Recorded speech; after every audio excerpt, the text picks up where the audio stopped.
Et bonsoir à toutes et à tous. Franck, c'est à l'envers. Voilà, ça. Communiqué officiel en raison d'un forte exposition de tricot.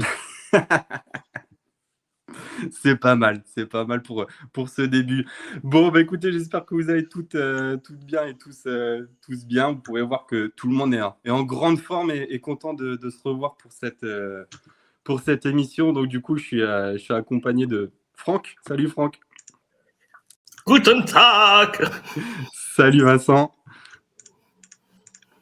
Et ton micro, Vincent.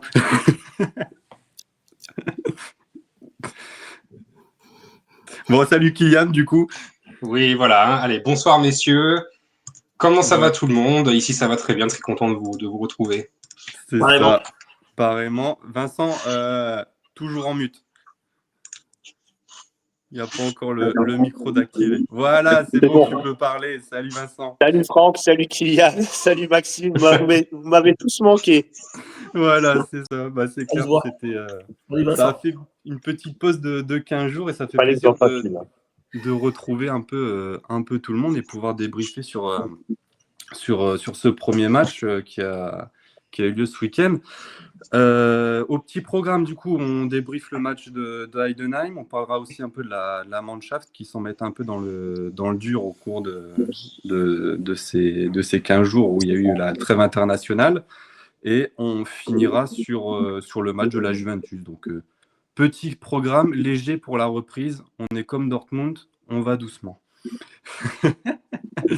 Alors du coup, première chose, on va parler de Heidenheim et premier sujet qu'on va surtout aborder. Attention, fermez vos yeux. Ceci. Ah oui.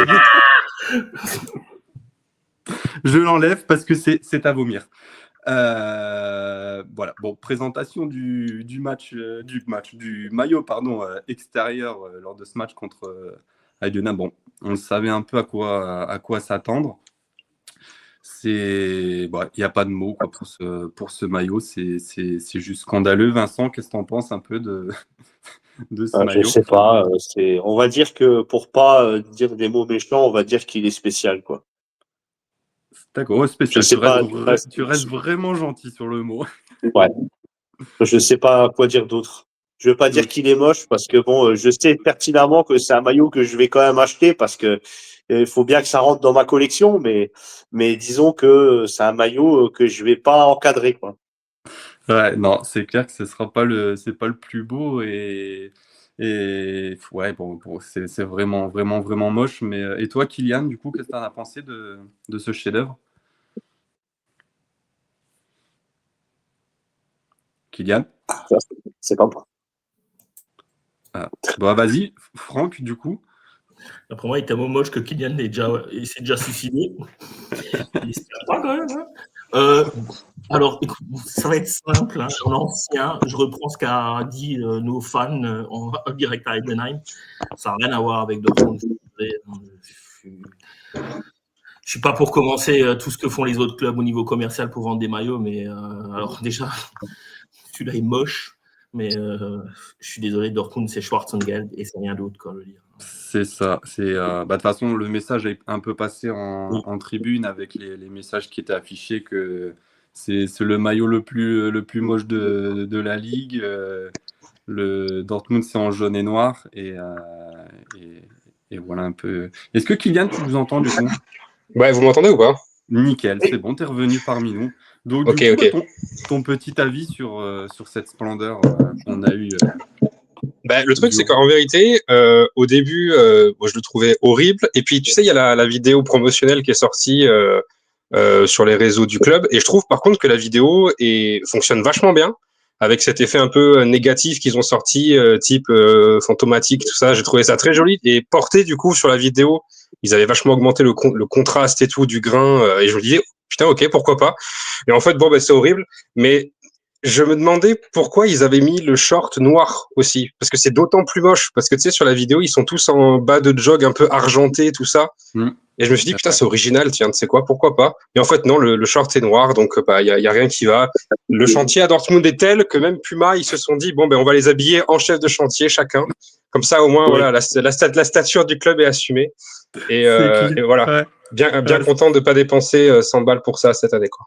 Ouais, carrément, c'est vrai que c'était le fin du chantier de la cuisine, donc du coup, ça a permis Ouais, c'est ce qui restait, ouais. Mais c'est vrai que, tu vois, le maillot extérieur, depuis 10 ans, depuis 15 ans, il est toujours magnifique, tu vois. Et puis, voilà, évidemment, extrêmement déçu. Et franchement, le banger qui est le maillot Pokal n'excuse pas cette sortie de route de la part de Puma, quoi. Ouais, carrément, c'est clair. Des petits messages qui nous sont envoyés. Du coup, il y a Arrowfly, donc le graphiste, qui nous fait un petit coucou. Il y a Alex qui dit « Ma rétine a souffert ». Et à Béatrice aussi, je crois que c'est toi qui l'a fait venir, Vincent. Et c'est la personne qu'on a parlé la dernière fois, c'est ça? Oui, c'est la mère de Thomas. Voilà, c'est ça. Et Béatrice, ça me fait plaisir de vous voir sur le live et toutes nos pensées sont toujours avec vous. Et on a aussi Mathéo qui nous regarde et qui demande si Franck s'est exprimé sur le maillot.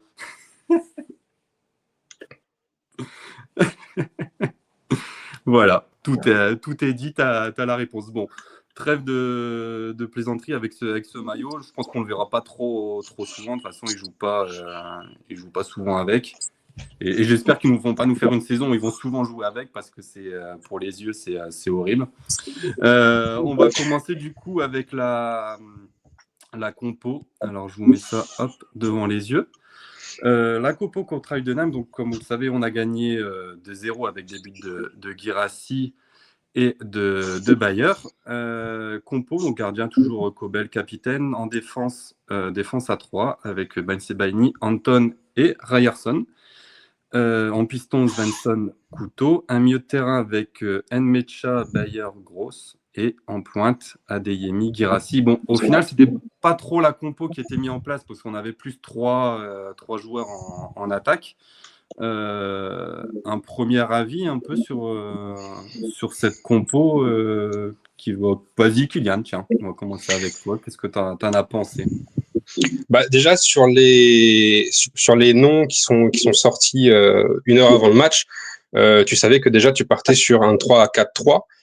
Et déjà, moi, j'en étais plutôt satisfait parce que depuis le match contre... C'était qui juste avant? C'était Berlin, c'était l'Union de Berlin, où c'était aussi un retour au 3-4-3 parce que clairement, Brandt jouait offensif droit. Hein, il n'était pas du tout dans un milieu à 3 à plat comme on a pu voir contre Essen ou contre Zhang Paoli.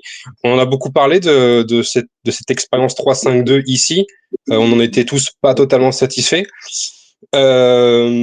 Donc au final, ce retour au 3-4-3, c'est ce qui a fait que ça a marché en bombe fin de saison dernière. Et moi, j'étais plutôt content qu'on revienne sur cet alignement-là, surtout devant, parce que l'association Bayer, Guirassy, Adeyemi, on l'a pas vu tant que ça. Finalement, c'était souvent, il y en avait un des trois qui était sur le banc ou blessé, hein, surtout pour Bayer en fin d'année dernière. Après, sur les hommes choisis, il y a tellement de forfaits que si tu veux, tu es obligé d'accorder à Kovac le fait que tu mets les 11 qui te restent presque, tu vois. Et puis après, sur le match en soi, même si on va développer après, moi je trouve que les gars ont tous été plus ou moins au niveau, quoi. Il y a eu des nuances qu'il faut apporter, mais il y a des satisfactions à prendre de ce match, par contre, hein, vraiment. Ouais, c'est ça. On en parlera justement après pour le match. Vincent, toi, du coup, cette compo, quand tu l'as vue, elle t'a paru cohérente? C'était une compo, on va dire entre parenthèses, pour moi que j'ai trouvé cohérente. Même si on aurait peut-être éventuellement pu mettre Chukwuemeka direct, parce qu'on l'a vu quand il est rentré, il y avait énormément d'intensité. On a vu également, bon ça on en parlera peut-être un peu plus tard dans la conversation, enfin dans notre live, que Bellingham, ça lui a fait du bien d'être sur le banc. Et d'ailleurs, je pense qu'il faut continuer comme ça pendant encore un certain laps de temps.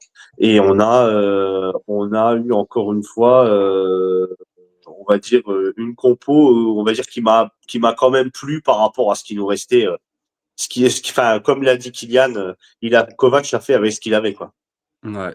Après, pour revenir sur le cas Bellingham, il n'a pas joué apparemment, c'était par rapport à son déplacement qu'il a fait avec les U21, parce qu'ils étaient au Kazakhstan, si je dis pas de bêtises. Donc, d'où l'absence de lui et aussi de Sabitzer un peu sur le banc, parce que il avait joué aussi 90 minutes fois 2. Donc, du coup, il a fait un peu tourner, et Chukwuemeka n'est pas encore en forme et dans sa plus grande présence physiquement. Et toi, du coup, Franck, pour finir, qu'est-ce que tu en as pensé un peu de cette... Alors, Chukwuemeka, c'est normal parce que vu qu'il ne peut pas jouer plus de 60 minutes, il ne fera pas au début. L'infirmerie et le club a bien... Kane a tapé un peu en touche pour dire qu'il était en forme, mais il ne l'est pas, vu qu'il a des lésions au genou qui le font récurrentes, qui lui posent des problèmes pour pousser. Donc, il ne peut pas jouer plus de 60 minutes d'après certains. Bon. Après, revenir sur la compo, content surtout de voir Nmecha, parce que c'est pour moi le seul joueur qui apporte devant et qui essaye de percuter, de faire du box-to-box, quoi, parce que Sabitzer et Bellingham en rond par moment. Et, je trouve que c'est bien. Bon, et Gross, on a de la chance, c'était à Heidenheim, donc ça a joué à son rythme, c'était bien. Voilà, c'était pas trop dur, quoi. Donc, ouais. Non, après, il a fait, comme dit, avec tous les forfaits entre Hansen, Mino, Brandt et tous ceux qui sont déjà blessés. Ouais. Donc, c'est une compo un peu normale. Après, je pense qu'on joue toujours en 3-5-2, mais la phase attaque, c'est du 3-4-3. Après, c'est vrai que ça varie. Et en phase défensive, on est plus sur un 5-3-2, quoi, je dirais. Tu as toujours un devant au Bayer ou à Edemi qui se replie, quoi. Mais bon, oui. Après, ouais, ça change un peu en fonction qu'on soit en attaque ou défensivement. Il y a Mathéo qui nous dit Ryerson qui était donc du coup dans l'axe. Qu'est-ce que ça a donné durant ces 74 minutes? Je voulais terminer par ça, et on a quand même un message clair, c'est qu'on met Ryerson, mais on ne met pas Mané. Donc on a fait comprendre à Mané, c'est fini pour toi. C'est ça. C'est ce que moi j'ai compris en regardant le compo, quoi. Oui, carrément. Je pense qu'on est un peu tous du même avis. Après, pour répondre à sa question, Ryerson a fait une bonne prestation. Moi, j'ai trouvé dans l'axe. Il fait une passe décisive sur le premier but. Franchement, prestation solide à son image. Il a répondu présent. Après, tu vois que c'est pas un défenseur central de métier, donc il y a des petits positionnements qui sont à refaire. Mais tu sais que il dépanne et il est présent pour dépanner s'il y a des absences. Donc bien, je ne sais pas s'il y a quelqu'un qui veut rajouter quelque chose par rapport à lui, mais je pense que c'est un peu le tour, quoi. Juste pour rajouter un petit peu de nuance à la prestation de Ryerson, il fait quand même 7 duels, il en perd 6. Hein. C'est contre. Après, c'est peut-être sa taille aussi qui fait que ça joue un peu. Après, normalement, il est plus sur un couloir, donc du coup, ça a dû un peu le perturber de se retrouver un peu dans l'axe, je sais pas. Donc, ça se peut que ça soit ça. Avant d'entamer, du coup, le match en direct, on peut parler un peu de tous nos joueurs qu'on a recrutés et qui sont tous blessés. On a recruté ? J'en ai vu aucun pour l'instant. Non, mais c'est quand même une grosse blague et c'est quand même assez scandaleux d'avoir recruté quand même. Hansen Mino, c'est des problèmes musculaires. Apparemment, sera de retour dès demain. Bon, je pense que c'est les petits restes peut-être du dernier match plus l'entraînement et il enchaîne. Bon, Chukwuemeka, apparemment, pas d'opération finalement. Il y aurait. Ouais, soi-disant, hein, mais soi-disant. Ça n'a pas l'air très très clair. Hein. Je tiens quand même à dire que ce gars, depuis qu'on l'a, il n'a jamais fait un match entier. C'est ça. Quand il va en faire un. Alors là aussi, on recrute un gars qui physiquement n'est pas au top. Après, je pense qu'il peut apporter quelque chose. Mais de se dire que c'est un gars qu'on peut peut-être jouer actuellement les 30 dernières minutes au grand max, c'est quoi ça maintenant? On va acheter des joueurs pour jouer 30 minutes? Ouais, c'est ça, qui sur le banc, c'est un peu. Donc du coup, c'est Mino, problème musculaire. Chukwuemeka, on ne sait pas trop s'il y a opération pour opération. Et Silva, qu'on découvre, qui s'était fait une petite opération des adducteurs au courant du mois de juin, et qu'on découvre ça à la visite médicale, et qu'on n'est pas encore. C'est clownesque, hein, c'est fou. C'est lunaire. C'est lunaire. J'ai jamais vu ça. Il a repris l'entraînement individuel aujourd'hui. Hein. Ouais. Donc, bon, apparemment, il devrait bientôt rejoindre le groupe, mais bon, je pense on le verra qu'à la prochaine trêve internationale après, je crois. Ouais, non, mais attends, c'est un joueur qui revient blessé, donc juste qu'il fasse l'entraînement individuel, juste qu'il fasse l'entraînement d'équipe, juste qu'il revienne en forme. Après, comme je veux dire, il a pu jouer depuis un bout de temps, il va se blesser, il va avoir des problèmes musculaires et compagnie. C'est un gars qu'on va peut-être pouvoir faire jouer au début de l'année prochaine, si tout va bien. Non, mais c'est alors entre un qu'on peut faire jouer 30 minutes, l'autre que c'est pas sûr, quoi. Je veux dire, non, mais franchement, on va où là, à un moment? Voilà, j'avoue que c'est quand même abusé. Ouais, c'est abusé. À l'école, tu rends un travail comme ça bâclé, à un moment, on te sanctionne. Hein. C'est ça. C'est ce que je me dis aussi, c'est qu'à quel moment, on va lui dire un peu les choses parce que c'est un peu une faute professionnelle derrière tout ça. C'est pas top. Hein, donc, mais ouais, franchement, c'est lunaire. Mais vers qui on peut s'en prendre exactement dans ce genre de cas? Ça, on ne sait pas, je veux dire, du bout du compte, parce que vu que rien ne communique dans le club, on ne sait pas si tout le monde est au courant, juste qu'elle était au courant, quel Riken Watzke Zammer, plus tout le directoire, je ne sais pas, donc je ne sais pas quoi. Ouais, Matteo dit le directeur sportif, donc du coup, Kell, mais bon, s'il n'est pas au courant de son dossier et tout, et s'il découvre qu'au moment de la visite médicale, au final, le seul fautif, c'est le joueur et son entourage qui aurait dû prévenir auparavant, ou même le Wolverhampton. Mais on doit quand même pousser plus loin. À l'époque, je suis désolé, mais à l'époque de Torque, ce genre de truc, ça n'arrivait pas quand même. Je veux dire. Je pense qu'il aurait fait un aller-retour dans l'avion, déjà, le gars. Voilà, c'est ça.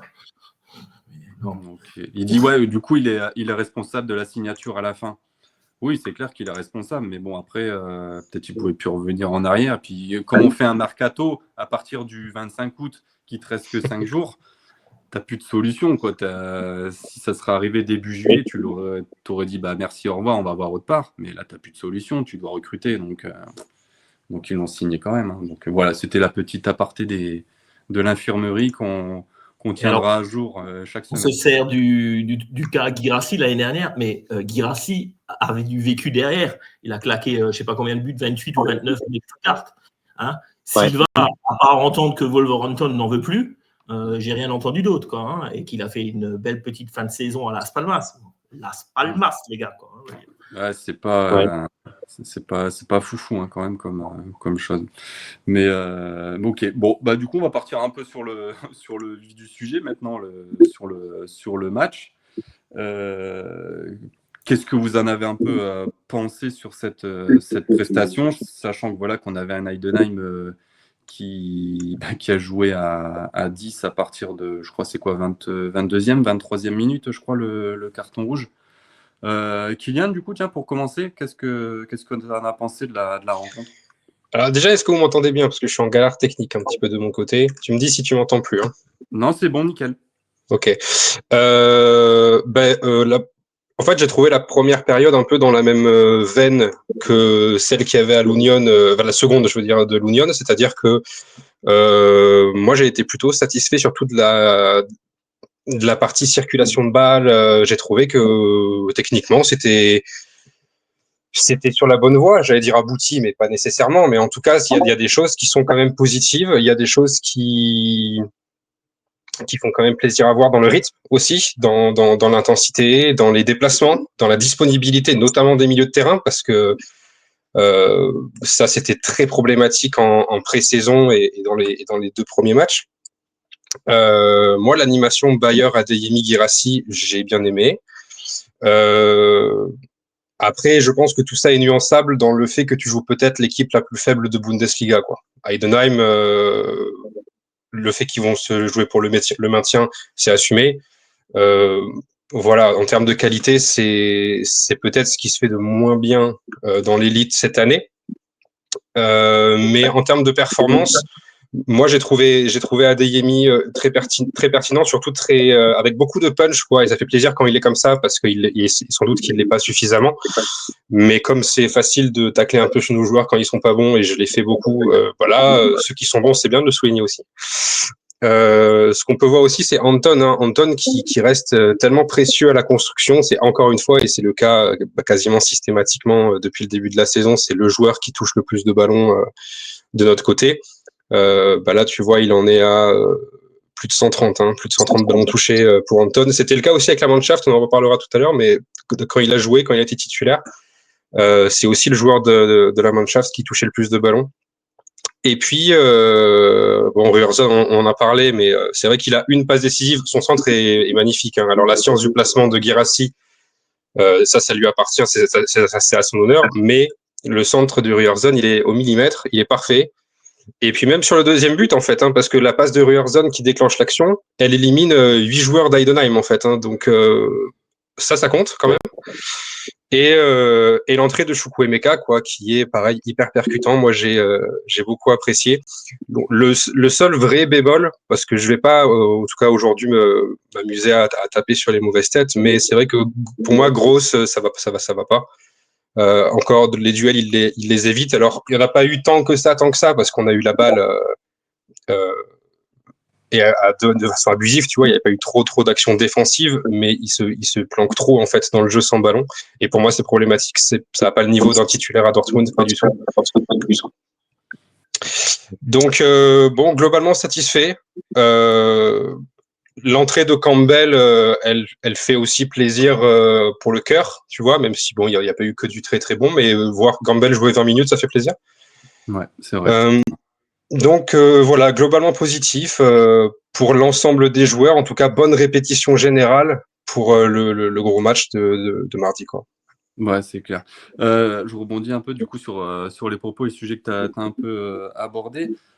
Concernant Anton, alors je vais t'avouer, j'ai pas le même avis que toi. Et je pense que quand j'ai vu la tête de Franck, il va partager. Moi, je l'ai trouvé très moyen.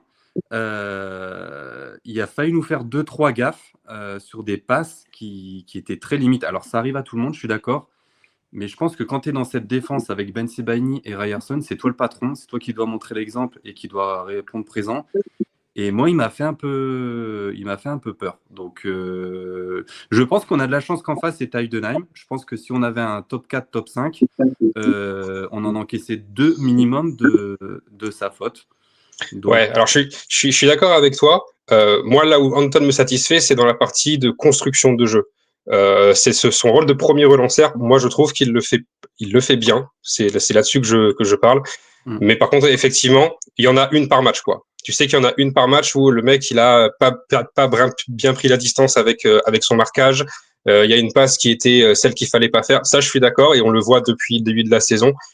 Mais dans un jeu de possession que Dortmund a, moi, je préfère souligner ce qu'il y a de bon à souligner dans ce que je vois des prestations de ce mec, parce que depuis l'arrivée de Kovac, s'il y a bien un garçon qui, je trouve, s'est transformé et qui a bénéficié de l'arrivée de Kovac, c'est sans doute lui. Et je préfère souligner le fait que dans la continuité, en tout cas, je vois une certaine logique dans son positionnement et dans son jeu. C'est vraiment le joueur sur lequel Kovac s'appuie pour le moment, tant qu'il n'y a pas tous les autres de la défense centrale. Mais même quand les autres de la défense centrale reviendront de l'infirmerie, moi, je m'attends à ce qu'il y ait un vrai combat pour une place de titulaire plutôt qu'une hiérarchie établie. C'est plutôt comme ça que je vois les choses, et je pense que Anton aura clairement son mot à dire, quoi. Ouais, carrément. Franck, du coup, je vais te laisser la parole parce que je sens que tu es plus dubitatif sur les propos de Kylian. Non, je le rejoins un peu. Moi, je vais être un peu plus sérieux, parce que c'est mon rôle en tant qu'ancien, on va dire. Alors, sur la globalité du match, je trouve qu'on a fait une bonne entame. On a mis du rythme tout de suite à l'exclusion. Après, on a profité de l'exclusion. Par contre, en deuxième mi-temps, on a ronronné, quoi. Les gars, ils jouent à 10. De l'autre côté, le Bayern en met 5 contre Hambourg. Ils ont ronronné aussi en deuxième mi-temps. Et, je suis désolé, il faut mettre quelque chose, là. Je veux dire, chaque année, au bout d'un virage, on se fait... on prend 30 longueurs de retard. Il fallait mettre le truc un peu en deuxième mi-temps, un peu plus sérieux dans la réalisation. C'est l'occasion, quoi, de bien profiter. Sûr. 2-0 contre une équipe aussi faible que Heidenheim et à 10, ça ne suffit pas. Je suis désolé. Je veux dire, on a ronronné en deuxième mi-temps. On a l'impression que tout le monde a fait on va se mettre au niveau de Grosse. Allez, on va jouer papy. Et c'est bon, allez.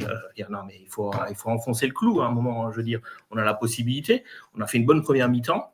Donc ça sur la globalité, mais en deuxième mi-temps, je trouve qu'on a ronronné, on aurait pu faire un peu mieux, quoi. Ok, il y a des échéances, il faut gérer, je peux comprendre, mais on a quand même un effectif qui peut le permettre. Bon, c'est vrai qu'on a beaucoup de blessés, ok.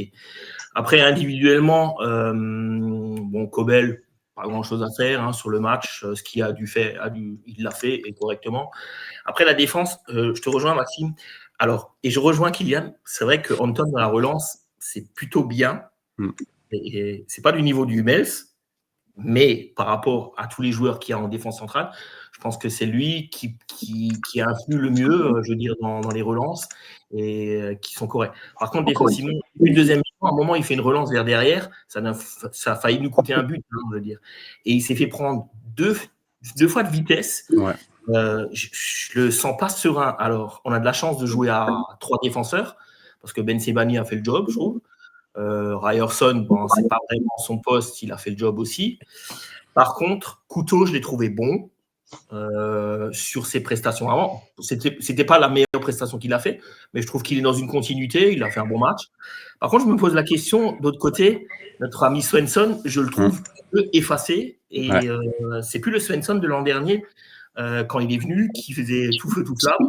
Là, tu as l'impression qu'il est rentré dans le moule, et je sais pas, je trouve plus d'apport de Svensson comme l'année dernière, quoi.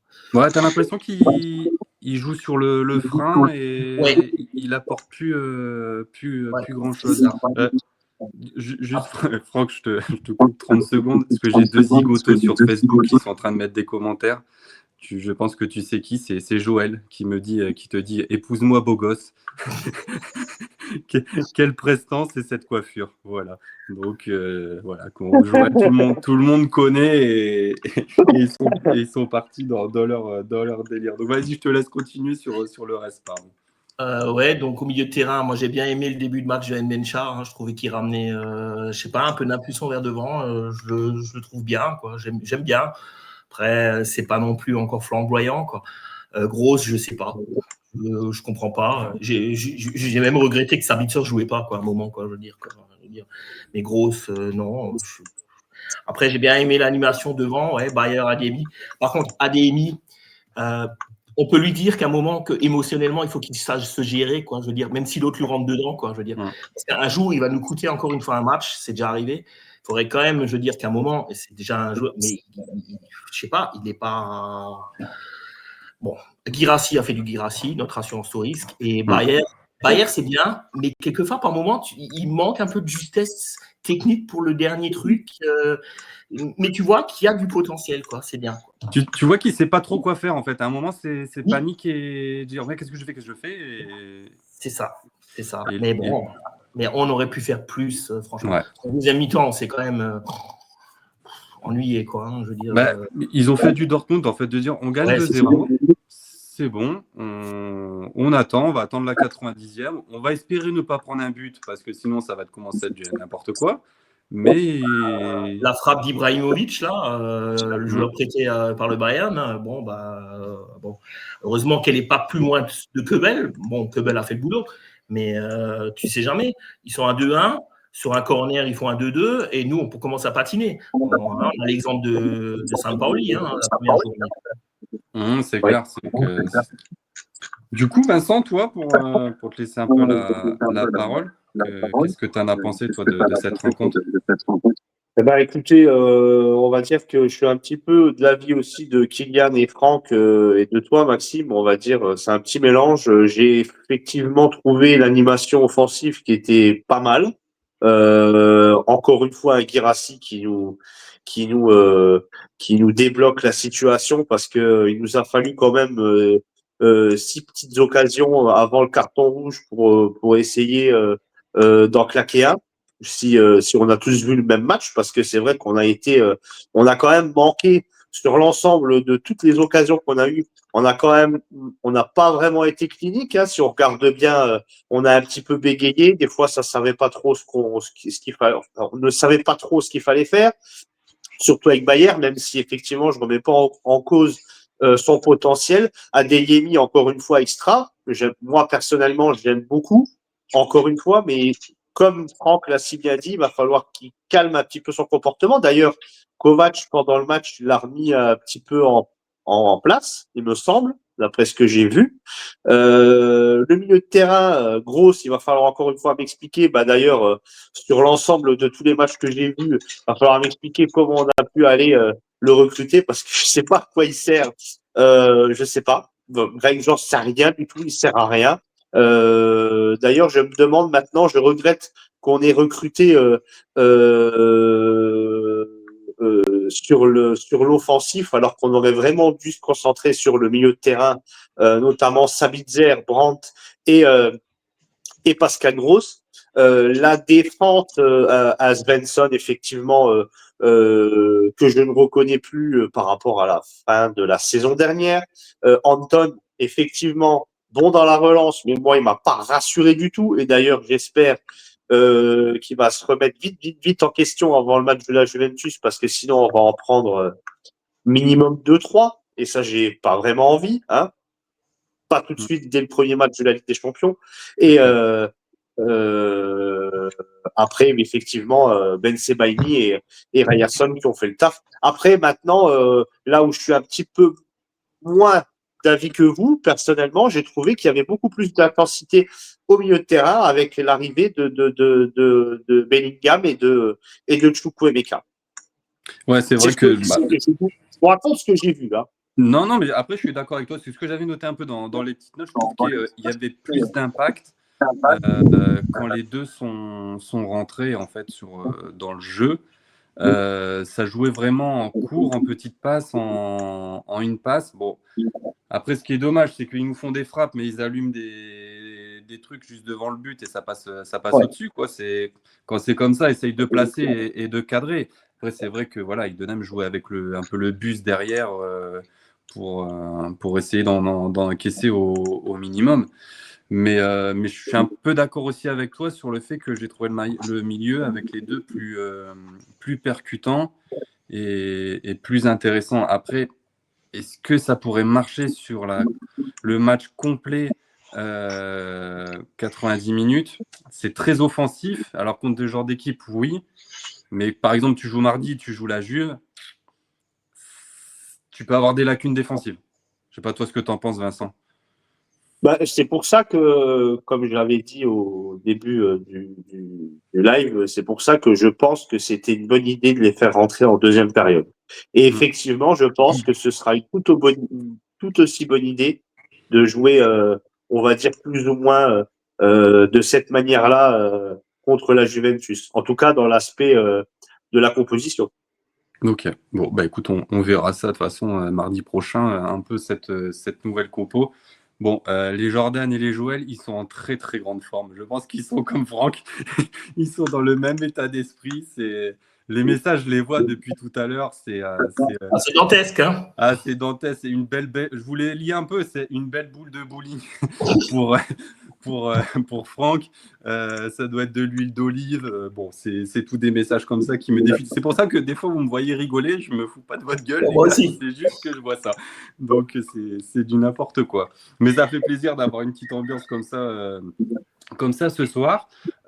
Juste pour finir pour cette partie, il y a notre Maxi Bayer qui a été faire une petite interview et qui a été lâché, qui voulait être champion d'Allemagne à la fin de la saison. Est-ce que peut-être il faut lui rappeler où est-ce qu'on est et qu'on est Dortmund. Après, c'est très bien, je trouve, comme objectif et ça devrait l'être, mais peut-être un peu prétentieux après trois journées. Qu'est-ce que tu en penses, Kylian? On est deuxième. Voilà. Moi, je trouve ça beau. D'un gars comme lui, en plus, parce que vraiment, cette déclaration, que ça vienne d'un garçon comme lui, c'est très inattendu pour le coup. Lui qui est plutôt réservé, plutôt discret, plutôt à pas trop se mouiller, tu vois. C'était très, très inattendu. Mais c'est marrant parce qu'il aurait presque un discours plus ambitieux que la direction, quoi. Tu vois, la direction qui va tenter plutôt à limiter la casse, à dire non, nous c'est la Ligue des Champions et puis rien d'autre. On veut une stabilité financière, etc. Le joueur, lui, alors sur sa déclaration, moi je pars du principe qu'il y croit à 100% et qu'il est investi là-dedans, parce que sinon tu parles pour du vent, tu vois. Donc, si le joueur vraiment lui-même déclare cette ambition-là et que il est là pour jouer pour ça, bah tu vas pas le freiner, quoi. Tu vas pas lui dire non, mais gars, rappelle-toi où tu es. On est des bons deuxièmes, des bons troisièmes, des bons quatrièmes, jamais premier, ça n'existe pas ici. Bah non, écoute, si le joueur y croit et qu'il l'annonce dans la presse, évidemment, tu es sceptique parce que tu connais la réalité de la Bundesliga et qui sera d'autant plus forte cette année quand tu sais que sans doute que le deuxième, ce sera le moins médiocre entre Dortmund, l'Eintracht, Leipzig et Leverkusen, tu vois. Mais écoute, si lui veut se battre pour ça et que c'est une pensée qui est partagée par le vestiaire, ça peut que tirer l'équipe vers le haut, tu vois, en dépit du fait que ce soit réaliste ou pas, quoi. En fait, c'est pas ça la question, quoi. Ouais, carrément. Après, c'est juste dans le fait où ouais, on est qu'à 3 journées. C'est vrai que tu peux penser ça quand il reste, allez, on va dire 6 ou 7 journées et que tu es bien encore positionné, de dire bon, bah oui, on rêve de titre et on veut y aller. Mais et après, je vais reprendre un peu le commentaire de Joël qui dit bon, après, on n'a pas joué des foudres de guerre, mais on a joué que des équipes de bas de classement. Donc, peut-être si quand tu auras battu le Bayern, que tu auras battu l'Eintracht ou autre, et tu dis bon, bah là, il y a peut-être un potentiel et tout. Mais c'est vrai que moi, j'ai trouvé, alors pas, je sais pas si c'est le bon mot, mais dans le terme un peu déplacé de parler de ça après 3 matchs, surtout les 3 prestations qu'on a vues. C'est pas. Après, attends, parce qu'il y a la déclaration de Bayer, mais il faut voir à quel point la question du journaliste en question était orientée, tu vois. Ben, je l'ai pas la question sous les yeux, je l'ai pas en mémoire non plus. Mais si le gars dit est-ce que vous jouez le titre en tant que joueur de Dortmund, tu vas pas dire non, nous on va bien se contenter d'une bonne deuxième place comme tous les ans, tu vois. Bah non, pour l'image au moins, tu dis que tu te bats pour le titre, quoi, tu vois. Donc la question du journaliste est quand même une nuance qu'on n'a pas et une information importante, quoi. Ouais, carrément, je suis d'accord avec toi. C'est clair que s'il lui a posé de cette manière-là, oui, c'est clair que tu vas pas dire non, on joue pour être deuxième, troisième. C'est quand tu es professionnel, tu joues pour un titre. Mais je pense que c'était ça parce que à la fin du match, on est premier. Le Bayern n'a pas joué et je crois que Cologne n'a pas encore égalisé. Donc ça doit être ça. Vous êtes premier. Comment vous envisagez le reste de la saison? Évidemment, Bayer, il fait son travail de football professionnel, tu vois. Ouais, carrément. Si c'est de cette manière comme ça, ouais, faut voir vraiment tout l'interview qu'il y a eu. Avant de voir un peu les résultats et le classement, on avait du coup notre gardien prêté à Heidenheim, qui est Ramage. Alors, je vais vous laisser donner votre avis. Après, je donnerai le mien. Vincent, qu'est-ce que tu en as pensé de ce gardien? Bah écoute, il a pas fait un mauvais match, hein. Personnellement, de ce que j'ai vu, bon, il a sorti quand même pas mal d'occasions de notre part, hein. Il faut regarder. J'ai pas vraiment ses statistiques sous les yeux, mais je l'ai vu quand même qu'il nous a sorti des belles petites parades, hein. Ok, sur ça. Franck, du coup? Je vais faire court, prolonger meilleur. Bon, ben voilà, au moins c'est clair. Et toi, Kylian? Bah, moi, je les ai, les stats de Ramaille sous les yeux. Donc, en expected goal subi, il est à 4,58 et donc en but évité, il est à 2,58. Donc, il a théoriquement sauvé quasiment 3 buts de Dortmund. Alors, ça montre que c'est une bonne performance de sa part parce que le site sur lequel je consulte les stats, il a évalué à 7,5 et c'est le meilleur joueur de son équipe et je pense que c'est la réalité.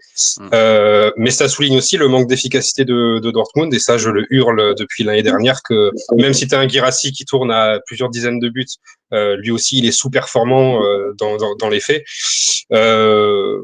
Donc voilà, est-ce que tu soulignes la bonne prestation de Ramage? Est-ce que tu soulignes encore une fois que Dortmund s'est pas marqué plus de buts, enfin autant de buts que pour être raccord avec les stats avancées, ça dépend de la vision que tu veux apporter, mais plutôt encourageant.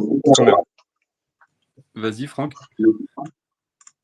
Juste, moi, ce que j'ai bien aimé dans Ramage, alors il en a fait une qui n'était pas terrible, mais il y a quelquefois des relances au pied qui sont. Ouais, c'est ce que je voulais mettre en avant. C'est le jeu au pied. Le jeu au pied, il est meilleur que Pubel, hein, pour moi, en tous les cas. Hein, parce qu'il a fait 2-3 relances, dont une qui est partie sur la droite en deuxième mi-temps, que j'ai trouvé très intéressante. Et après, sur le reste, là, Kylian a tout dit, quoi. je veux dire. Ouais, c'est ça. Après, là, voilà, il a fait les arrêts qu'il devait faire. Après, sur les buts, de toute façon, il peut pas faire grand-chose, hein, surtout sur le deuxième, où il se retrouve contre deux attaquants. Donc, tu sais que tu as de fortes chances qu'il marque, à part si Adeyemi il aurait joué perso, mais c'est bien d'avoir fait ça. Mais bon, on suivra un peu ses stats et son évolution. On a compris qu'on a Kylian qui est Mister Stat, qui nous sort tous les chiffres. Donc ça c'est cool. J'en ai un intéressant par rapport à Chukwuemeka, parce que dans le remplacement, il remplace Gross. Alors c'est pas le même type de joueur, hein, c'est vrai, mais Gross en 65 minutes, je crois, il tape il joue 5 duels.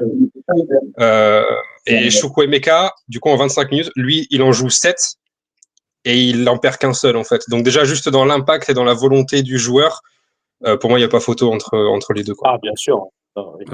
Oui, c'est clair qu'entre les deux, oui, c'est le jour et la nuit, hein, tu peux pas comparer. Donc, ok. Vous voulez rajouter quelque chose sur le match qu'on n'aurait pas traité, ou sinon je pars sur les résultats et le classement après la journée? Ouais, il y aura des temps à rajouter, hein. Non, c'est bon, on est bon. Il n'y a personne qui a eu autre chose. Ok. Alors, au niveau des résultats, bon, vous verrez j'arrive toujours pas à mettre les dernières journées de dimanche. Il y avait un premier gros choc, du coup, vendredi soir entre Leverkusen et Francfort. Alors, est-ce que petite surprise ou de voir quand même Leverkusen qui s'impose 3-1 contre Francfort, qu'on les voyait dans une bonne dynamique? Après, Leverkusen avait tout le contexte de changement d'entraîneur et de devoir se rattraper un peu sur son début de saison un peu raté. Franck, du coup? J'ai regardé le match, j'étais un peu déçu de la prestation de Francfort. Je m'attendais un peu mieux de Francfort. J'étais déçu de Francfort. Leverkusen n'a pas fait un super match, mais n'a pas fait un mauvais match. Mais je pense qu'un bon Francfort aurait eu de la place pour faire quelque chose à Leverkusen. J'étais vraiment déçu de leur prestation, quoi. Je veux dire, ouais, c'est clair. Pareil, j'ai regardé le match, c'était pas. C'est assez décevant. Je m'attendais vraiment à une autre prestation de Francfort. Concernant les autres matchs, donc du coup, Fribourg qui gagne 3-1 contre Stuttgart, donc c'est bien pour nos amis de Fribourg qui retrouvent le goût de la victoire. Leipzig qui s'impose à Mainz 1-0. Match nul qui nous intéresse un peu de notre côté entre Wolfsburg et Köln sur le score de 3-3. Une fin de match. J'ai pas vu. Oh bah, ça... J'ai regardé le résumé, impressionnant. Ouais. Ouais, faut saluer quand même la performance de Cologne en ce moment. Ouais. Et ce qui se passe à Wolfsburg, par contre, c'est hyper intéressant, hein. C'était une équipe qui était un peu passée sous les radars, mais le mercato de Wolfsburg, c'est très très prometteur. Alors c'est très danois, hein, parce qu'ils ont signé Lindström, ils ont signé Eriksen, ils ont signé Skovolsen, donc il y a une orientation un peu géographique, mais même dans l'animation et tout, c'est hyper intéressant ce qu'ils ont fait Wolfsburg cet été, quoi. Ouais, carrément. Pour continuer, l'Union qui s'en sort toujours pas et pauvre Matteo, l'Hoffenheim qui s'impose chez eux 4-2. Bon, le résultat de nous. Le Bayern qui met une trique à Hambourg. Sampaoli qui est la grande surprise, on en parlera justement après le classement, qui gagne 2-1 contre Augsbourg. Et le dernier match, c'était Gladbach contre, j'ai plus l'autre adversaire, qui a gagné 4-0. Werder de Brême. Oui, le Werder, voilà. L'effet Giovanni Reina, yes. Allez, c'est fait, je me casse. Ouais, c'est clair que c'est bien triste pour Gladbach. Au niveau du classement, du coup, le Bayern solide leader, un peu comme d'habitude. Dortmund qui reste quand même deuxième. Alors la surprise quand même, c'est quand même de voir Cologne et Sampaoli troisième et surtout Sampaoli, je pense, de les voir quatrième de ce classement. Qu'est-ce que t'en penses un peu, Vincent, toi, de ce début de saison aux autres équipes? J'ai envie de te dire, là pour le moment, c'est une grosse surprise parce qu'il faut voir quand même le jeu de Cologne en ce moment, hein. J'ai pas regardé tous les matchs, mais le dernier match, j'ai regardé le résumé, c'est quelque chose, hein. Je pense que le prochain Dortmund-Cologne qu'il va y avoir, il me semble que c'est à l'extérieur. Non, c'est ouais. Celui-là, il risque d'être vraiment. Top Spiel bah, du nickel. 25 octobre à 18h30. Ah, bah, super, bah ça c'est un match que bon, j'irai à tous les matchs, mais celui-là, je mettrai un point d'honneur à vraiment y être présent parce que je pense que c'est des potes à nous qui vont bien nous bousculer. Ok. Donc, et après, pour revenir un peu sur la fin du classement, donc du coup, merci Mathéo qui me donne l'info. Gladbach n'a toujours pas marqué après 3 journées. Donc, je pense que c'est les seuls. Non, il y a Hambourg aussi qui n'a pas marqué. Ouais. Donc, voilà. 3 clubs qui commencent un peu à se dessiner, qui vont être sûrement un peu dans. Même 3, parce qu'il y a Mainz avec 1 point, Gladbach 1 point, Hambourg 1 point, et Heidenheim toujours 0 pointé. Mais ça se dessine un peu sur les équipes du bas, ceux qui veulent jouer. On en a parlé un peu tout à l'heure avec Franck, mais Hambourg, Heidenheim, c'est vrai que ça risque de jouer la bataille pour la relégation sauf si grosse surprise sur le reste de la saison. Donc, ouais, je sais pas, il y a quelqu'un qui veut rajouter quelque chose sur ce début de saison d'autres équipes ou est-ce que Kylian, tu as des stats à nous sortir de ton Non, j'ai pas de stats, mais c'est juste que le fait que Zhang Paoli soit du coup top 4 dans le classement, est-ce que ça permet de remettre un petit peu en perspective le match nul qu'on a fait là-bas? Ça va dépendre de. Non. Ok, bon, bah. Non, je pense pas. Tolérance zéro ici. Ok, d'accord, j'ai compris. Non, quand même pas. Mais bon, après, si, c'est vrai, tu as raison, Kylian, ça peut. Je veux dire, moi, pareil, j'ai la même réaction. Quand tu te dis que, surtout qu'Augsbourg, c'est pas une mauvaise équipe non plus, parce qu'ils ont fait un bon début de saison. Ils avaient fait un bon match contre le Bayern. Ils s'inclinent un peu de justesse en perdant 3-0, revenant 3-2. C'est vrai que Sampaoli fait un bon début de saison, quoi. Hein, je dirais. Après, l'équipe, elle est cohérente. Hein, c'est un collectif. Hein, ils sont soudés et ça marche, quoi. Hein, je veux dire. Et Ouais. je pense que Cologne, c'est pareil. Bon, après, je mets un bémol sur Cologne. Il faudra voir sur la durée, quoi. Je veux dire, si ça. Pareil pour Sampaoli. Hein, je veux dire, on est à. Ouais, ils peuvent surfer sur la vague du début et après, faut voir comment ça va enchaîner derrière. Hein. Ouais, c'est surtout ouais, comme il faut remonter, tu as l'euphorie. Mais tant mieux, hein, c'est un club que j'admire, qui pour moi, Joël me rejoindra comme ma boule de cristal, qui a le plus bel hymne d'avant-match. Je veux dire, il faut le faire, Cologne une fois, je veux dire là-bas. Ouais. C'est phénoménal, quoi. Ok, bah écoutez les gars, on va s'arrêter pour ce premier sujet déjà qui était un bon petit 50 minutes sur le match, c'est pas mal. Deuxième sujet qu'on va aborder, c'est la Mannschaft, donc sélection. Pardon? Ah, je pensais qu'il y avait quelqu'un qui avait parlé, pardon. J'entendais voix. Mais la Mannschaft, du coup, donc pour ceux qui savent, la sélection allemande qui est bon, un peu dans le dur.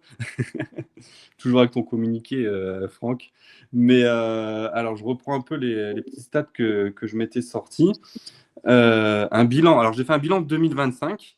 On est quand même sur 3 défaites, 1 nul, 2 victoires. Donc, des résultats qui ne sont pas dignes d'une sélection allemande. Et je sais qu'il y en a entre vous qui suivez quand même de près cette sélection. 3e de son groupe avec il y a quoi? Il y a l'Irlande, la Slovaquie et le Luxembourg, si je dis pas de Slovaquie ou Slovénie, je sais plus. Slovénie. Slovénie. Non, Slovaquie, pardon. Slovaquie, ok. Déjà, là, il y a eu deux matchs, donc une défaite en Slovaquie et une victoire contre l'Irlande, mais vraiment très très compliqué. Toi, Vincent, du coup, qui suit un peu cette sélection un peu plus que moi, quel est ton avis un peu de cette sélection actuelle?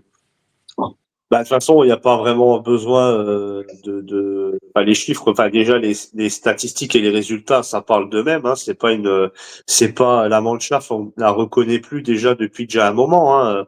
On a pourtant dans cette équipe quasiment tous les joueurs, à part. Enfin, déjà, il y a plus de neuf. Il y a plus de super bons neufs dans cette équipe. On parle de Nick Voltemat, bon, qui a inscrit un but aujourd'hui, hier ou aujourd'hui, je sais plus.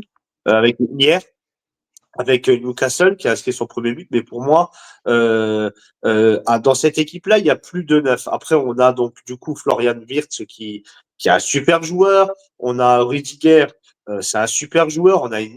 Sur le papier, on a une grosse équipe de la Mannschaft, mais ce n'est plus la Mannschaft. Et je pense que c'est une équipe qui n'est plus du tout soudée. Comme on a pu avoir lors des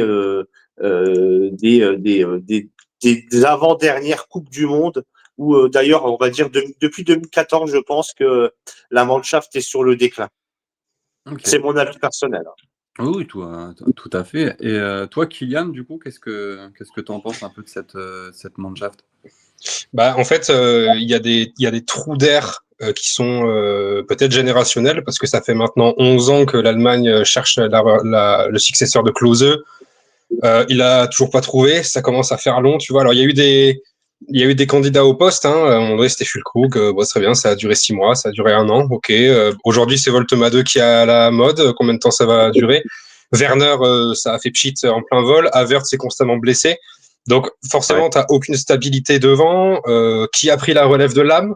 Ça a pu être Kimmich à un moment donné, mais le joueur ne veut plus jouer à ce poste et c'est pas de toute façon à ce poste où tu as ses qualités. Qui pour prendre la relève de Neuer? Ter Stegen est constamment blessé aussi. Baumann, c'est fébrile. Qui pourrait être le patron de la défense? Qui a pris la relève de Mats dans cette défense, tu vois? Parce que Rüdiger, c'est absolument catastrophique. C'est le pire joueur de l'Allemagne sur ce rassemblement-là. Et toutes ces faiblesses ont été mises vraiment en lumière, notamment par les Slovaques.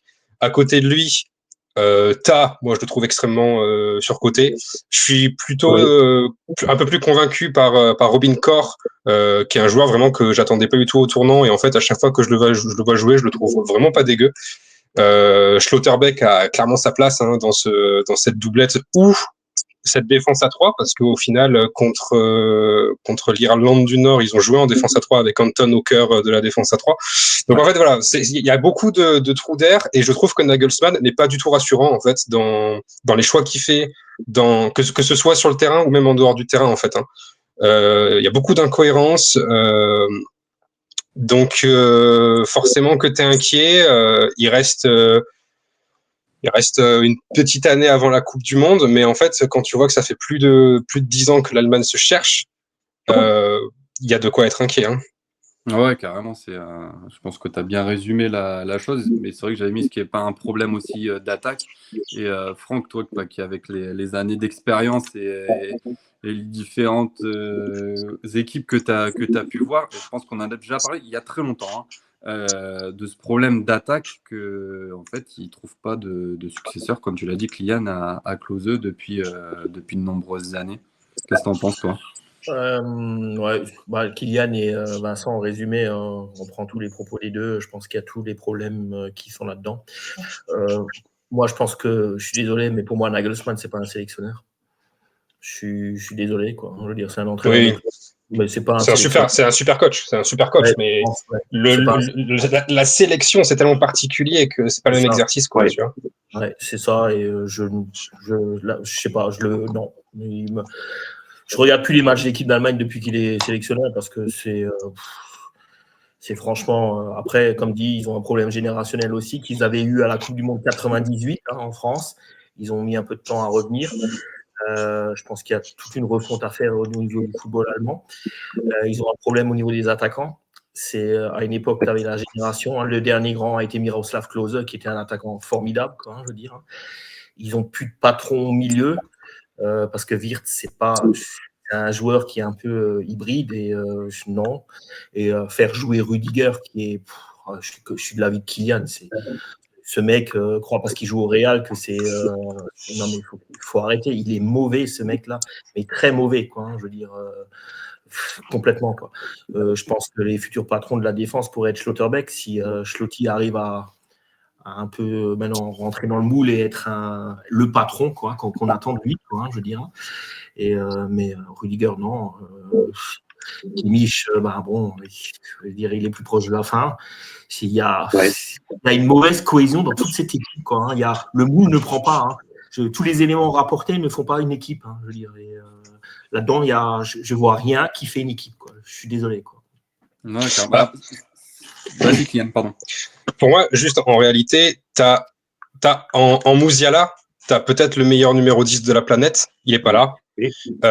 En Florian Wirtz, tu as peut-être le deuxième meilleur numéro 10 de la planète qui passe à côté de ses pompes dans ce début de saison. Mais il sous-performe très clairement en équipe d'Allemagne. Bon, à Liverpool, c'est une chose, mais en équipe d'Allemagne aussi. Et avec Kimmich, tu t'assures quand même une certaine stabilité sur le poste de milieu reculé. Sur tout le reste, tu n'as aucune certitude, en fait.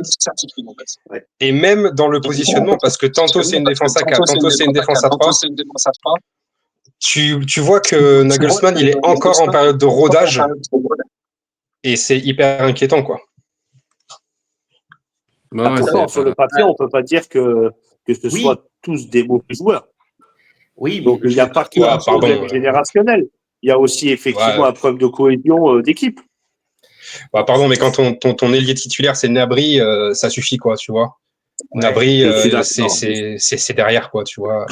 Ouais, c'est bien d'accord. Oui.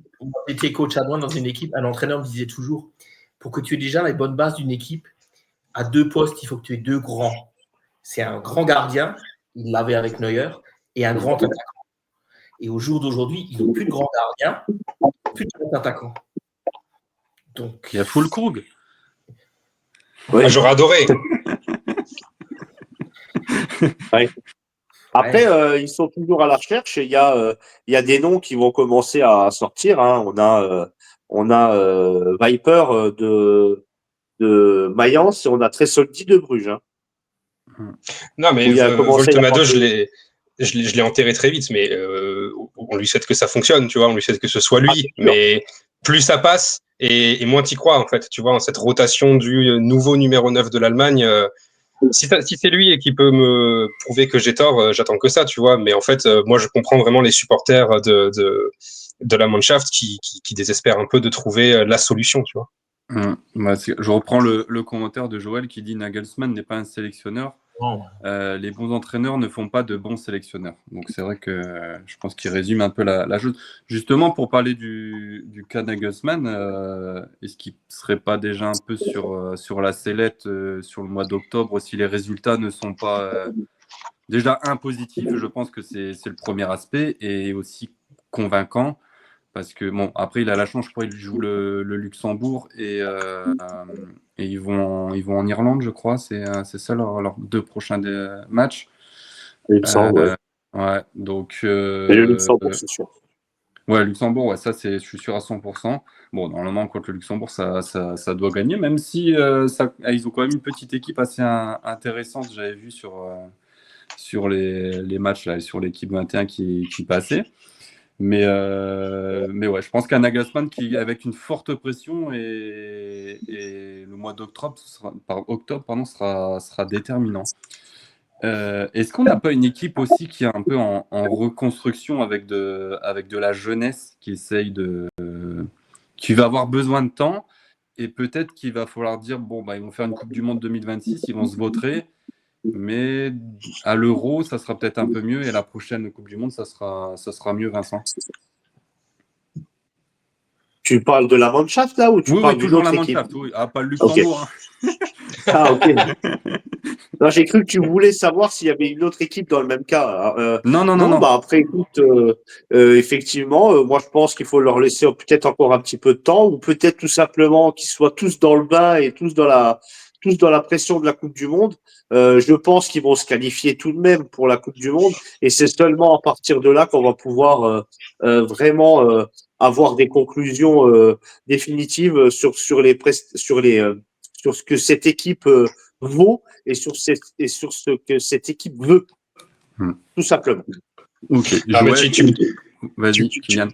Tu peux pas donner toute la responsabilité décemment à Nagelsmann, c'est pas possible parce que honnêtement, avec les joueurs qu'il a, quand tes ailes sont animées par Serge Gnabry et Jamie Leveling, qu'au milieu de terrain tu mets Pascal Gross, et en défense centrale bien sûr Rudiger, tout ça c'est les choix de Nagelsmann et je le dédouane pas du tout parce que je suis complètement d'accord que c'est presque pas le même métier en fait, sélectionneur et entraîneur de club, mais quand t'es une nation, d'autant plus quand t'es l'Allemagne, tu peux pas te permettre de la philosophie de on sera bon dans 2 ans, on sera bon dans 4 ans. Quand t'es l'Allemagne, tu veux être bon tout de suite et tout le temps en fait. Et depuis l'Euro 2016, ils le sont plus du tout. Mais c'est pas qu'une question de coach, quoi. C'est vraiment une question aussi de talent pur et de la sortie des centres de formation en Allemagne. Ça, c'est un autre sujet. On va pas non plus s'étaler là-dedans, mais le talent a vraiment baissé et tu le vois même avec le niveau de la Bundesliga cette année. Oui, carrément. Ça, je suis bien d'accord avec toi. Je pense qu'on te rejoint sur ce côté-là. Et juste pour clôturer, du coup, je vous ai dit, mais qui pour lui succéder s'il devait partir? Très très bonne question parce que je sais pas qui est sur le Klinsmann. Le marché. Qui? J'ai dit Klinsmann. Ok. Ouais. Je pense que c'est fini, lui, il me semble. Hein. Il n'est plus aux États-Unis, lui? Non, hein, c'est fini maintenant. Hein. Pochettino. Ouais, je sais pas. Bon, écoutez, on verra un peu sur le mois d'octobre ce que ça va donner. On en reparlera peut-être à ce moment-là, soit positivement, soit négativement.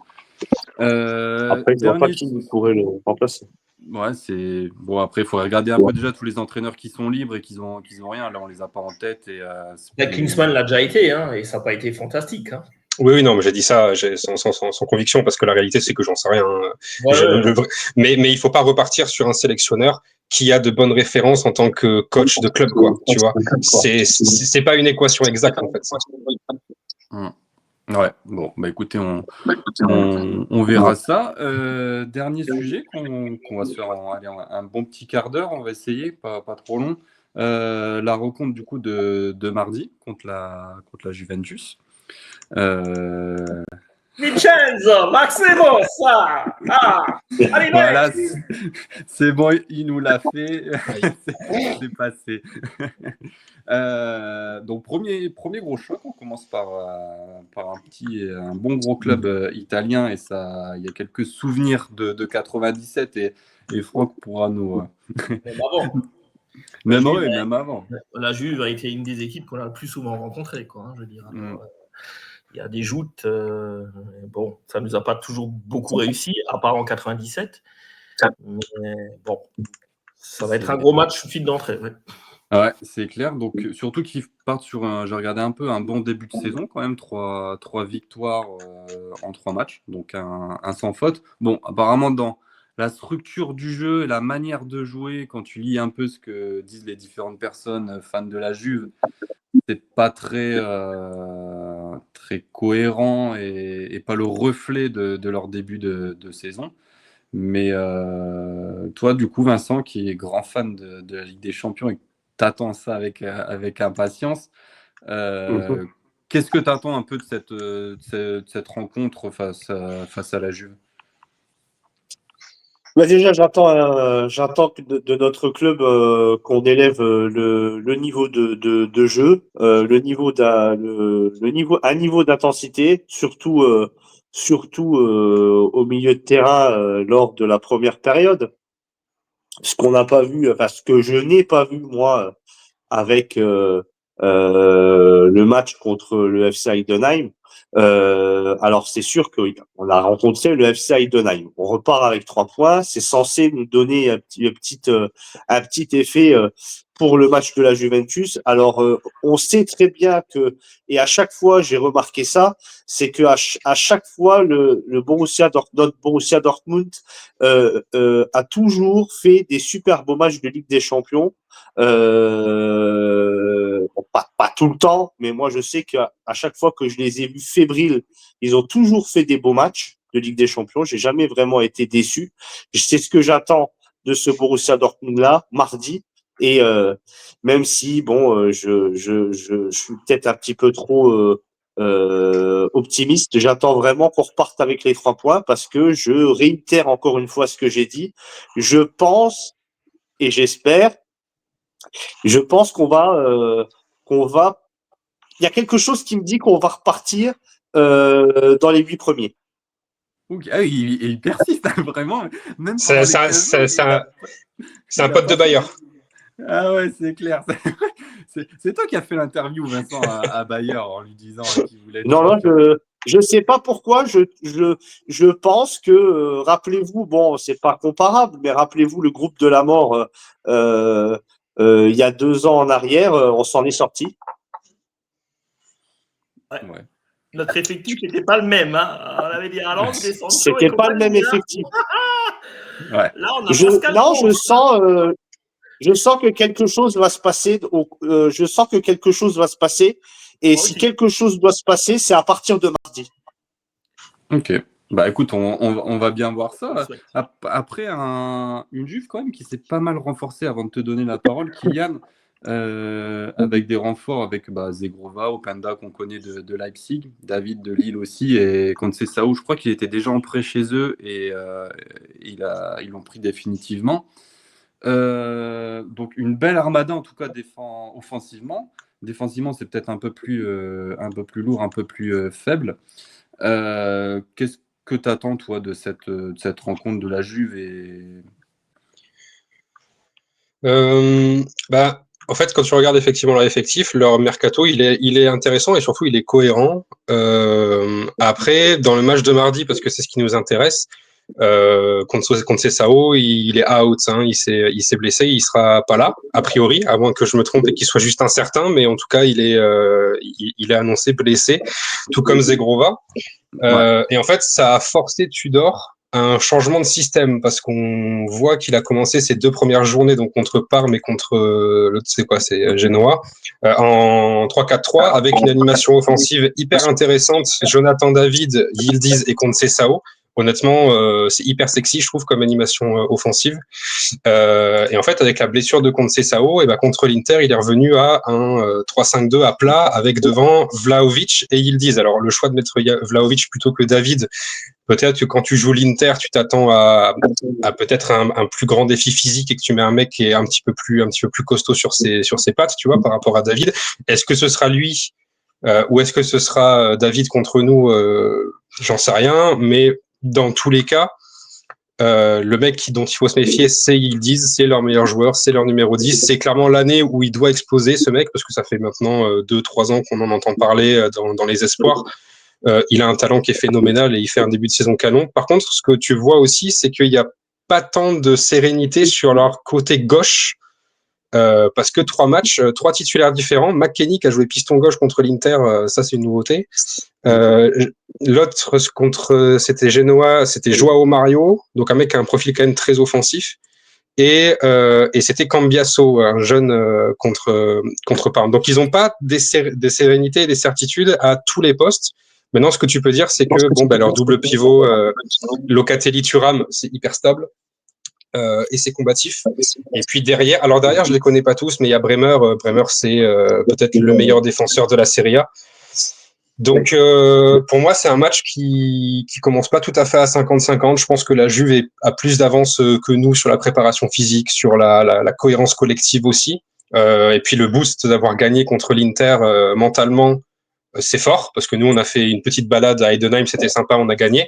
Eux, ils sont allés au bout d'eux-mêmes pour gagner contre l'Inter. Donc, je suis pas aussi optimiste que Vincent. Repartir avec les 3 points, ça relève pas du miracle, on va dire, mais ça va. Tu vas forcément passer par une performance de très très très haut niveau. Pour l'instant, on l'a pas vu du tout cette année. Si tu repars avec le match nul, c'est déjà. Après, on connaît la compétitivité de la Ligue des Champions. T'es quasiment obligé de marquer des points sur tous tes matchs. Mais avec cette Juve-là et ce Dortmund-là, si tu repars sans défaite, tu peux être satisfait, je pense. Ouais, car après, il va y avoir aussi l'aspect, tu l'as dit, ils ont tout donné contre l'Inter. Il y aura peut-être aussi un peu la fatigue, etc. Que nous, comme tu l'as dit, se sont un peu baladés à Heidenheim et en seconde, ils étaient un peu plus relâchés. Donc ça peut jouer aussi dans la fatigue et dans le reste. Donc ça. Avant de vous poser une petite question, vas-y Franck, toi un peu ton avis sur cette rencontre qui qui ne sera pas les 3 points, je pense. Je l'espère pour Vincent, mais je n'y crois pas trop. Mais bon, sait-on jamais. Ça, même avec l'effectif qu'on n'a pas depuis les dernières années, dès que tu mets la musique de la Ligue des Champions, chez certains, ça réveille quelques. Ils se disent qu'ils sont joueurs de foot à plein temps, donc pourquoi pas, quoi. Je veux dire, bon, après, sur un match, tout est possible, mais on les a joués en match de préparation. Je les trouvais déjà mieux rodés que nous en match de préparation, beaucoup plus affûtés physiquement. Ils ont un banc stratosphérique, hein. Offensivement, ils ont des armes que nous, on n'a pas, hein, je veux dire, hein. Après, bon, ça reste 11 contre 11. Hein. C'est un match entre humains, hein, je veux dire. Si Pascal Gross ne joue pas, on a peut-être une chance. Donc, ça va être ma tête de Turc là, pour les prochains temps. Quoi, je veux dire. Mais moi, je vois mal, je veux dire, je les vois mieux que nous actuellement, hein, je veux dire. À voir. Hein. Après, comme dit, hein, un match est un match, tu ne sais pas comment ça peut se passer. Regarde hier, l'exclusion du joueur de Heidenheim fait que ça nous a facilité le match. Hein.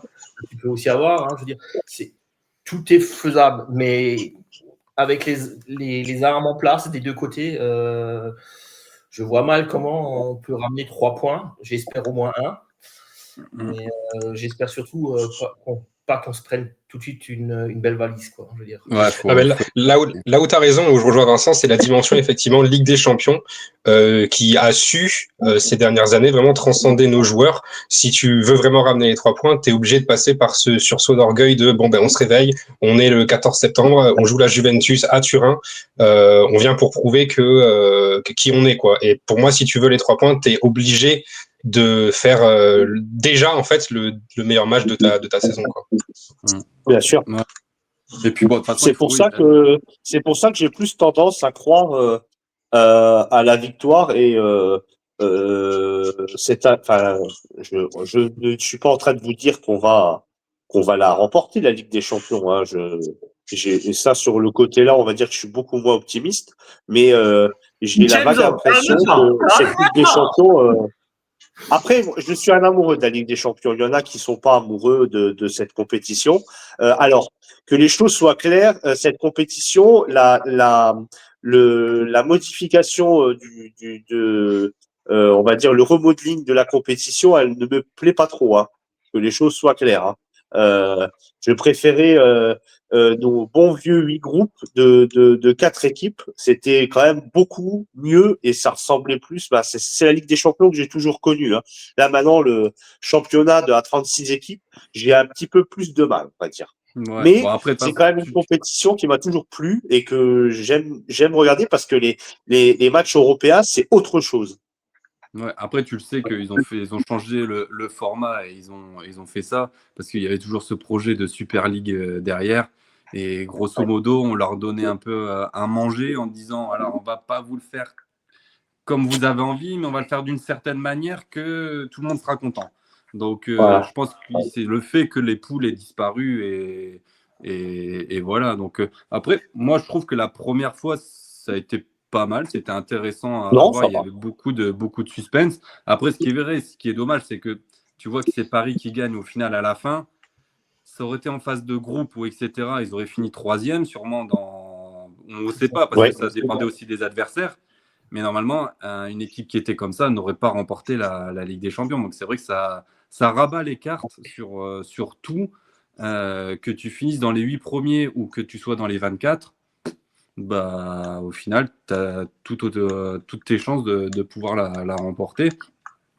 Au niveau des matchs qu'on a joués chez eux, alors depuis 93, on est sûrement sur une victoire, 2 défaites et un nul. Donc, je parle que à la Juventus, hein, pas global. Du coup, le dernier match. Depuis quand? Quelle date? 93. Ok. Donc une victoire, 2 nuls. Et non, une victoire, 2 défaites, 1 nul. Donc ça. Petit quiz avant de clôturer ce... Je sais que Franck est friand. Donc du coup, le dernier match était en 2015. C'était un 8e de finale de Ligue des Champions. Est-ce que déjà, il y en a un qui se souvient du score ou pas? Il me semble on perd déjà 2-0. On perd 2-0 au retour, je crois. Il me semble, et 2-1 à l'aller. C'est l'inverse, je crois. Non. C'est ça, c'est l'inverse. Ouais, sauf que c'est l'inverse. On perd 2-1 chez eux. Ouais. Ok. Et c'est Marco Reus qui avait marqué, hein, de mémoire. C'est bon, il m'a devancé déjà avant ma question. J'ai déjà fait c'est le buteur. Bonne soirée, tout le monde, ciao. Mais oui, attends, mais c'est le match où il détruit la défense, là. C'est pas ça, c'est pas ce match-là où il passe dans toute la défense et il faut c'est un match amical, ça. Ouais, c'est un match amical, ça. Défense. Mais ça, c'était extraordinaire, cette occasion où il met petit pont. Et, exact, c'est ça. Ouais, et ça, c'est plus en 2018, je crois, de mémoire. Ok, ouais, ça doit être dans ces alentours-là, à peu près. Ouais, donc, ok, écoutez, les gars, on a fait un peu le tour. Donc, demain, j'aurai un gars qui viendra nous parler de la Juventus à 20h. Donc, écoutez, il m'a l'air d'être au courant de son sujet. Ils font déjà aussi des petites émissions de leur côté. Donc, on va voir un peu. J'ai suivi un Space Twitter. Il n'y a pas longtemps. Hier soir. Ah, ok. Écoute, on va voir un peu cette personne. J'espère que tout se passera bien et que. Je suis curieux de savoir comment il établit, lui, de son côté, de son point de vue supporter de la Juve, le rapport de force, tu vois. Ça va être intéressant. Je vais l'écouter ton émission demain, Max. Ouais, de toute façon, oui, faut que je le prépare. Là, ce soir, après qu'on a fini, je vais me mettre dessus un peu toutes les questions. Bon, après, je reste toujours un peu sur les mêmes bases des interviews. Au moins, ça reste chronophage et tout. Mais bon, du coup, demain à 20h, si vous voulez venir écouter cette personne, on verra bien ce qu'elle peut nous raconter. Messieurs, je vous remercie encore infiniment pour votre présence. Et puis on se retrouvera nous mercredi à 20h. On fera un petit débrief. Je pense que les débriefs de Ligue des Champions, on parlera que de la Ligue des Champions. Moi, ça fait pas trop long et on gardera les sujets pour le dimanche ou celui de la semaine. C'est plus cohérent. Ouais, voilà. Et puis si tu finis à 21h, derrière tu peux mater encore la Ligue des Champions. C'est pas mal. Ouais, voilà, c'est ça. C'est que si on fait une non, Franck, non, il s'en fout de toute façon de la Ligue des Champions. Mais qu'est-ce que t'as quand c'est compétition?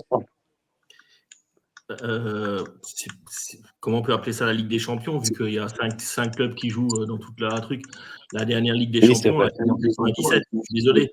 Moi, la Ligue des Champions, c'est le vainqueur du pays du championnat, et après, c'est tout, quoi. Je veux dire. Après, je suis d'accord avec toi. Je suis old school, ok, d'accord. Je suis d'accord qu'il faut se renouveler, tout ça. Mais là, ça devient. On va arriver sur des formats NBA. On rejoint les sports US, quoi. Je veux dire. Ça, par contre, je suis d'accord avec toi. Oui, on va se retrouver toujours avec des quarts et des demi. Ça sera toujours un peu les mêmes équipes. Ce qui va être juste plaisant, ça va être la période de championnat. Parce que ça va te permettre de découvrir, de jouer d'autres équipes comme il nous arrive là. Peut-être on n'aurait jamais joué contre Villarreal, contre l'équipe. Non, voilà. Ça, c'est bien. Je veux dire, on voit des équipes qu'on n'a pas jouées, qu'on a rarement jouées. Mais c'est pas que j'aime pas la Ligue des Champions. Moi, je suis un supporter comme les Allemands le sont. Le plus important, c'est la Bundesliga et c'est la Pokal. La Ligue des Champions vient après, c'est un bonus. Après, j'ai rien contre la Ligue des Champions. Mais dans ce format-là, je m'y retrouve plus trop. Je veux dire, j'étais en 97 à Munich, donc je retiens ça. Ok, écoutez, parfait, merci les gars. Passez une bonne soirée, puis on va faire une petite dédicace à Pat Guillou, Franck. Tchuss.